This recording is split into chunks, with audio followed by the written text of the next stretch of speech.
ಅತಿರಿ ನಮ್ದು ಟ್ರೈನ್ ರಾತ್ರಿ ಐತಿ ಮತ್ತ ಶೀಲಾ ಎಷ್ಟಕ್ ಬರತ್ತಾರ್ರಿ? ಶೀಲಾ ನಂಗೇನ್ ಗೊತ್ತ? ಹಂಗಾದ್ರೆ ಶೀಲಾ ಗೊತ್ತಿಲ್ಲ ನಾವು ಧಾರವಾಡಕ್ಕೆ ಹೊಂಟಿವಿ ಒಂದ್ ವಾರ ಅಂತ. ಯಾಕೆ ಹೇಳಿ? ನಾ ಏನ್ ಹೇಳಿಲ್ಲ. ನಂಗೇನ್ ಅಂತ ಹೊಲಸ್ ಬುದ್ಧಿ ಇಲ್ಲ. ಇಲ್ಲಿ ಸುದ್ದಿ ಅಲ್ಲಿ ಮುಟ್ಟಸ ಊರು ಸಬರಿ ಮಾಡ್ಕೊಂಡ್ ನನ್ ಮಗಳಿಗೆ ಏನು ಹೇಳೋದಿಲ್ಲ.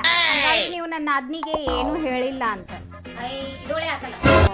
ಇದೆಲ್ಲ ಸುದ್ದಿ ಮುಡ್ಸಿರ್ತೀರಿ, ಇದನ್ನ ಹೇಳಿರೋದಿಲ್ಲ. ಒಂದ್ ನಿಮಿಷ ತಡೀರಿ ಅತ್ತೀರಿ. ಹಾಯ್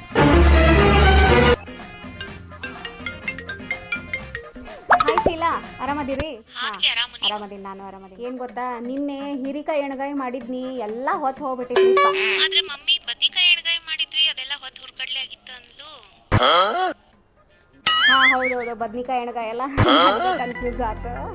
ಏನ್ ಗೊತ್ತ ಶೀಲಾ, ನಿನ್ನೆ ಚಹಾ ಕುಡ್ಯಾಕ ಹೋಗಿ ಕಪ್ಪು ಬೀಳಿಸಿ ಒಡದ್ ಬಿಟ್ನಪ್ಪ. ಕಪ್ಪ ಮಮ್ಮಿ ಸ್ಟೀಲ್ ಗ್ಲಾಸ್ ಬಿದ್ದು ನೆಗ್ಗುತ್ತ ಅನ್ನತಿದ್ಲು. ಹೌದು, ಸ್ಟೀಲ್ ಗ್ಲಾಸ್ ಬೀಳಿಸಿ ನೆಗ್ ಹೋತದ. ಹೌದು. ಮತ್ತೆ ನಾನು ಇವತ್ತ ಪಿಂಕ್ ಸಾರಿ ಅದ ನೀವ ಲಾಸ್ಟ್ ಟೈಮ್ 10 ವರ್ಷದ ಹಿಂದ್ ಕೊಡ್ಸಿದ್ರಲ್ಲ, ಅದನ್ನ ಉಟ್ಕೊಂಡಿನಿ.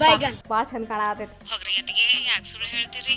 ಅಣ್ಣ ಕೊಡ್ಸಿರೋ ಡಿಸೈನರ್ ಸಾರಿ ಆರೆಂಜ್ ಕಲರ್ ಉಟ್ಟಿರಂತ. ಹೌದು, ಇವ್ರು ಕೊಡ್ಸಿದ್ದ. ಇವತ್ತು ಯಾಕೋ ಎಲ್ಲ ಬಾಳ ಕನ್ಫ್ಯೂಸ್ ಆಗ. Okay bye, take care. और अभी तो रुको, क्लाइमैक्स अभी बाकी। ಈಗೇನ್ ಹೇಳ್ತೀರಿ? ಯಾಕ್ರಿ ಅತ್ತೀರಿ?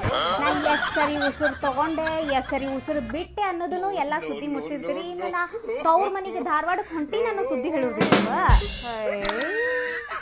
ಎಷ್ಟಕ್ಕೆ ಬರತ್ತಾರ? ನೀ ಹೋದಾರ್ಧ ತಾಸಿಗೆ ಬರ್ತೀನಂದ. तू समझा? नहीं, तू समझा नहीं।